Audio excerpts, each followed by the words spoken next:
1 Roi 19, versets 7 et 8. Donc suivez très bien. Donc quand cet ange vient vers Zacharie, cet ange ne va pas réveiller Zacharie comme un être céleste réveille un humain. Non.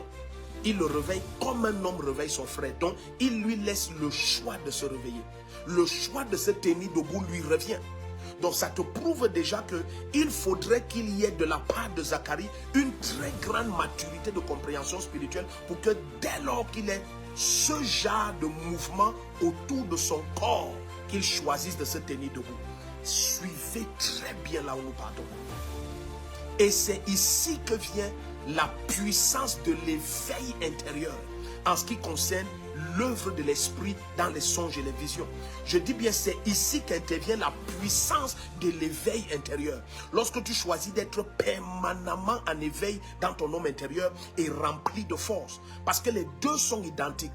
Les deux mots hébreux sont identiques. L'éveil et la force. Lorsque tu vois par exemple, le Seigneur dit revêt-toi de ta force. Et après le Seigneur te dit sois éveillé, saigne-toi de ta force. En fait, en hébreu, les deux mots sont identiques. Être éveillé dans son homme intérieur. Quand le Seigneur dit c'est le moment de sortir de son sommeil, en fait, le Seigneur parle de se revêtir de sa force. Et pendant que nous avançons, simplement, vous allez découvrir que la capacité de ta force intérieure détermine énormément les dimensions de tes songes et de tes visions. Donc je dis, Zacharie chapitre 4, verset 1 à 10, l'ange choisit de réveiller Zacharie pas selon sa capacité divine. Il choisit de réveiller Zacharie comme un homme réveille son frère. Donc il choisit de laisser à Zacharie le libre choix de se tenir debout. Mais si Zacharie n'a pas de force intérieure, si Zacharie a par exemple, je vais dire des choses très simples. Si Zacharie a par exemple passé la journée distraite, il a passé la journée préoccupé, il a passé la journée faible dans son homme intérieur, alors il aura une lourdeur. La chair aura un tel poids sur son esprit, il aura une terrible lourdeur. Mais Zacharie a la capacité de comprendre que spirituellement c'est très important d'être en éveil permanent dans son homme intérieur. Ça veut dire d'être rempli de force, d'être revêtu de force. Donc maintenant allons dans 1 Roi 19 versets 7 et 8. Vous allez voir comment un ange va dire au prophète Élie. En réveillant Élie aussi, vous allez voir que l'ange va aussi réveiller Élie. Mais cette fois, l'ange ne va pas réveiller Élie comme un homme réveille son frère. Parce que maintenant, cet ange-là vient pour un être céleste, réveille un humain. Est-ce que l'église est prête à écouter ce que l'esprit veut nous dire? Donc, nous avons commencé par Zacharie 4 où Zacharie est couché, il s'endort, mais il a de la force dans son homme intérieur. Il a de l'éveil à l'intérieur de lui.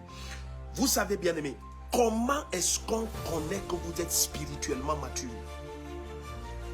Comment est-ce qu'on connaît que votre homme intérieur est rempli d'éveil, est rempli de force? Comment est-ce que...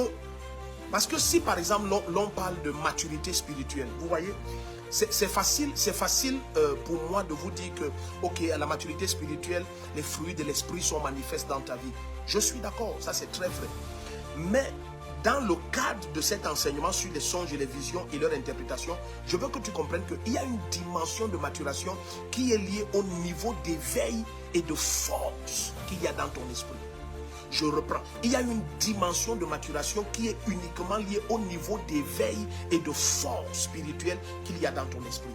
Lorsque nous allons avancer et que vous allez voir, nous étions déjà dans 1 Roi 19. Donc l'ange va le réveiller cette fois, mais il ne le réveille pas comme celui de Zacharie. Donc maintenant l'ange va le réveiller et il va lui dire maintenant mange et bois.